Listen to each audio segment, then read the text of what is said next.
오늘의 글로벌 경제 이슈를 알아보는 더구루 인사이트 시간입니다. 파산 수순에 들어갔던 미국 퍼스트 리퍼블릭 은행이 JP 모건 체이스에 인수됩니다. 미국 연방예금보험공사는 현지 시간 1일 JP 모건 체이스가 퍼스트 리퍼블릭 은행의 모든 예금과 자산을 인수하기로 했다고 밝혔는데요. 총 자산은 지난달 23일 기준 약 2,200억 달러, 우리 돈으로 약 307조에 달합니다. 앞서 미국 중소형급 은행인 퍼스트 리퍼블릭은 지난 3월 실리콘밸리뱅크가 파산한 뒤 뱅크런 위기를 겪었는데요. 특히 지난달 28일 퍼스트 리퍼블릭 주주들은 감사인 KPMG가 은행의 대차대조표 유동성을 허위로 작성했다며 소송을 제기했습니다. 점차 파산 가능성이 높아지자 JP모건 체이스와 뱅크 오브 아메리카 등 미국 대형은행 11곳은 약 300억 달러의 예금을 퍼스트 리퍼블릭에 긴급 투입했지만요. 그럼에도 지난 1분기 퍼스트 리퍼블릭 예금 58%에 해당하는 약 1,020억 달러가 빠져나가며 대규모 인출 사태와 은행 압류가 진행됐습니다. 주가 또한 2주 동안 약 90% 하락하면서 결국 파산 수순을 밟았어요. 이와 관련한 자세한 내용 재정통화 거시경제 전문가 이정환 한양대 금융대학 교수에게 물어봤습니다.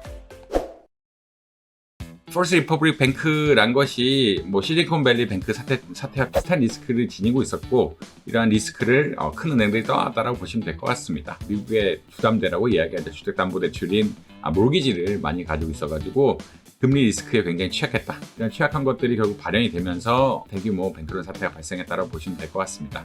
이러한 인수합병은 결국은 미국 정부의 의도가 반영된 것이라고 할 수 있겠고요. 금융 시스템을 안정화시키기 위해서 미국 예금보험공사가 가지고 운영하고 있는 퍼스트 리퍼블릭 뱅크를 인수자가 와서 빨리 가져가게 하는 게 가장 바람직한 케이스였다고 보시면 될 것 같습니다. JP모건 체이스의 CEO는 이번 인수합병을 통해서 실리콘밸리뱅크, 퍼스트 리퍼블릭 뱅크 이런 3월의 은행 파생 사태가 완료된 것이 아니냐, 이것이 시스템 리스크로 바뀌지 않고 완화된 것이 아니냐라는 상징적인 메시지를 던졌습니다. 물론 이제 금리가 더 오르지 않고 피버팅을 한다라고 하면은 향후 좋아질 가능성이 있지만 아직 리스크 부분들이 남아있다라고 많이들 보고 있는 것 같고요. 그것의 뇌관에는 상업용 부동산이 아마 있는 게 아니냐라고 보고 있습니다. 실제 미국의 은행들의 가장 중요한 오퍼레이션 중 하나가 이제 상업용 부동산에 작용되는 것이고요. 수익을 얻는 것인데, 상업용 부동산이 이제 주거용 부동산보다 훨씬 안 좋게 시장이 가고 있고, MBS가 발행 안 된 상업용 부동산도 꽤 많다라고 해서 이 상업용 부동산 가치가 더 떨어지게 된다면 은행이 부실로 이루어지지 않을까라는 우려가 있는 것은 사실이다라고 보시면 될 것 같습니다. 더욱이 이제 이런 것에 따라서 미국 은행들의 수익률이 떨어지게 된다라 그러면 결국 자본 잠식으로 이루어지게 될 것이고, 모바일 뱅킹 같은 것들이 빨라지면서 급하게 뱅크런이 나올 수 있는 상태도 되는 그런 기간이기 때문에 아직까지 마음을 놓을 상황은 아닌 것 같다라고 보시면 될 것 같습니다. 이번 퍼스트 리퍼블릭 뱅크가 인수합병 되면서 미국의 금리 정책을 결정하는 매파들에 있어서는 긍정적인 시그널을 줄 수 있다고 할 수 있겠죠. 사실 미국의 소비 성장률이 나쁘지 않게 나옴으로 따라서 미국의 GDP 성장률 역시 사실 1분기에 방어를 했거든요. 경기가 그렇게 나쁘지 않다. 그리고 작년에 물가도 많이 올랐지만 임금이 많이 오르면서 물건을 구매할 여력, 수요가 조금 창출됐다라는 이런 변화들이 있고요.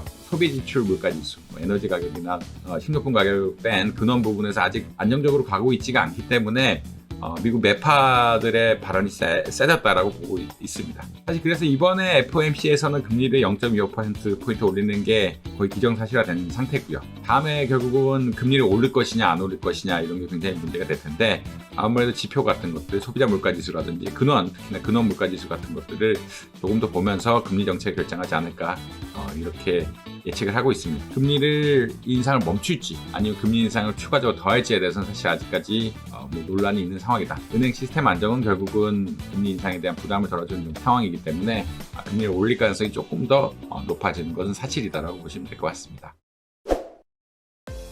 기업의 매각 절차, 누군가에겐 곳간을 두둑히 불리는 좋은 일일 수도, 누군가에겐 사랑하는 자식을 떠나보내는 아픔일 수도 있겠습니다. 롯데케미칼과 현대차가 자회사와 공장의 매각 절차로 점점 가까워지는 것 같은데요. 어떻게 된 일인 걸까요? 먼저 롯데케미칼의 자회사 롯데케미칼 파키스탄 LCPL이 파키스탄 석유화학사 럭키코어 인더스트리즈에 인수됩니다. LCPL의 보유 지분 전량 75%를 넘기기로 한 건데요. LCPL은 현지 시간으로 지난달 28일 럭키코어 인더스트리즈로부터 증권거래소 후에 매수 의향을 알리는 PAI 공시를 전달받았습니다. 이 LCPL은 롯데케미칼이 지난 2009년 네덜란드 페인트 업체인 악조 노벨로부터 147억 원에 인수한 회사로 이 합성 섬유와 페트병의 중간 원료인 테레프탈산을 주로 생산합니다. 인수 후 10년 만에 매각을 추진하는 롯데케미칼은요, 이번 매각으로 비효율 자산을 정리하고 2030년까지 배터리 소재와 수소에너지 그리고 리사이클을 포함한 그린 사업에 11조 원을 쏟는 등 미래 사업 육성에 박차를 가한다는 전략이에요. 삼보 전진을 위한 일부 후퇴라고 볼 수 있겠죠. 한편 현대차에서는 러시아 공장에 대한 활용 여부를 두고 고민에 빠졌다고 하는데요. 러시아와 우크라이나 종전 이후 현지 시장 재진입을 고려해 매각과 현지 생산을 두고 저울질을 하는 모양새입니다. 매각?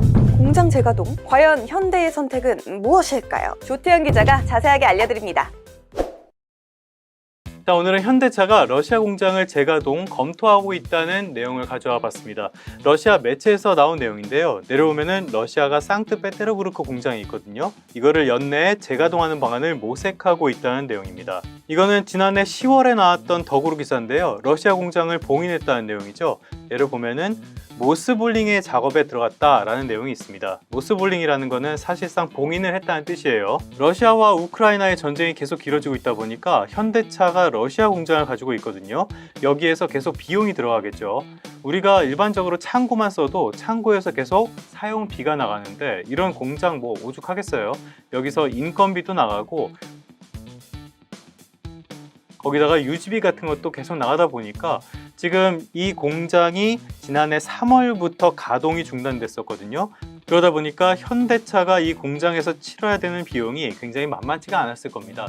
역시 전쟁이 길어지면서 많은 고심을 했던 것 같아요. 그러다 보니까 현대차가 이 공장을 결국에는 매각할 거라는 설도 시장에서 계속 나왔었거든요. 최근에는 국내 기사들도 여러 차례 이 매각설을 보도하기도 했었는데요. 상당히 구체적인 정황도 나왔습니다. 그런데 제 생각에는 이거는 그렇게 단정적으로 얘기하기는 조금 어려운 내용이 아닐까 싶습니다. 왜냐면은 이 공장을 인수할 것이라고 알려졌던 카자흐스탄 기업이 있거든요. 이 회사가 아스타나 모터스라는 회사입니다. 카자흐스탄 회사인데요. 그런데 이 회사가 어떤 회사냐? 현대자동차의 파트너 회사입니다. 그러니까 현대차가 상트페테르부르크 공장을 잘 안 된다고 에라 모르겠다 하고 내다 파는 건 절대 아니라는 뜻이에요. 이번에 재가동 이야기가 나오는 걸 보면은 아직까지 현대차가 이 공장을 어떻게 해야 될지 확실하게 의사결정을 내리지 못한 상태라고 보는 게 조금 더 타당한 분석인 것 같습니다. 약간 라떼 이야기인데 제가 2015년에 러시아 출장을 한 달 정도 다녀왔거든요. 그때 러시아에서 굉장히 놀랐던 게 러시아 사람들이 우리나라 제품들을 정말 많이 쓰더라고요. 예를 들어서 팔도 도시락 같은 것도 있고 전자제품도 있지만 현대차, 기아차에 대한 선호도가 굉장히 높았던 게 인상적이었습니다. 당시에 현대차가 러시아인이 좋아하는 브랜드로 매년 뽑히는 모습을 보여줬거든요. 그리고 우리나라에서 판매하는 엑센트, 이게 러시아 현지에서는 솔라리스라는 이름으로 팔렸는데요. 이게 러시아인들이 제일 좋아하는 차로 계속적으로 뽑히고 계속 올해의 차로 선정되고 이런 모습을 많이 보였습니다. 사실 이거는 현대차가 굉장히 시장에서 노력을 많이 한 덕분인데요. 러시아라는 곳은 아무래도 기후적인 환경이 우리나라랑은 많이 틀린 곳이라고 할 수 있습니다. 굉장히 가혹한 기후가 있는 걸로 유명하죠. 이런 데에 맞춰서 새로운 기술도 도입하고 그러면서 현지의 마음을 많이 얻었다고 볼 수 있는 결과였습니다.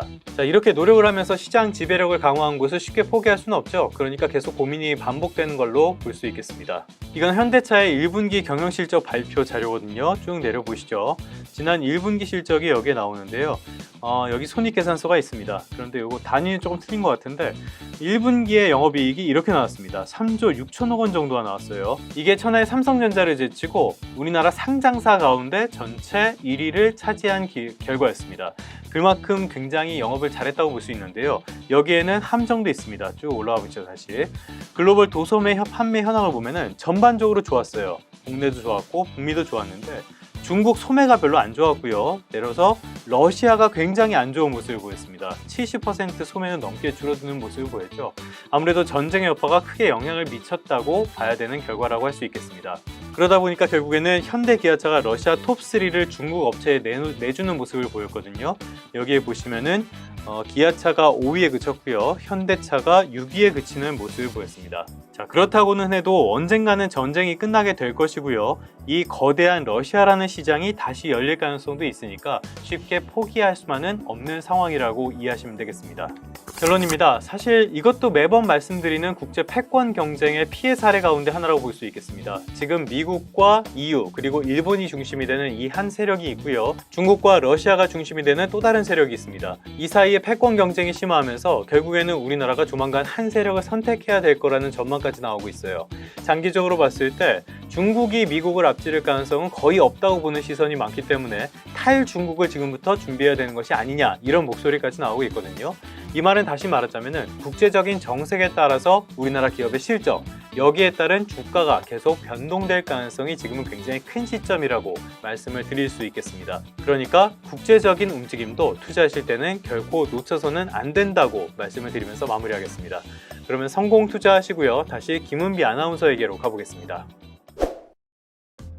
조깅을 하면서 쓰레기를 동시에 줍는 플로깅, 플라스틱을 줄이기 위한 고체 샴푸, 치약 등 이처럼 최근 우리 사이에 환경을 사랑하며 이를 지키기 위한 변화가 늘고 있는데요. 우리가 좋아하는 브랜드, 더바디샵, 네슬레, 심지어 구찌까지 이 브랜드들도 플라스틱 재활용에 앞장서고 있다는 사실 알고 계셨나요? 인간 구찌 김은비가 알려드립니다. 당신에겐 양심도 없습니까?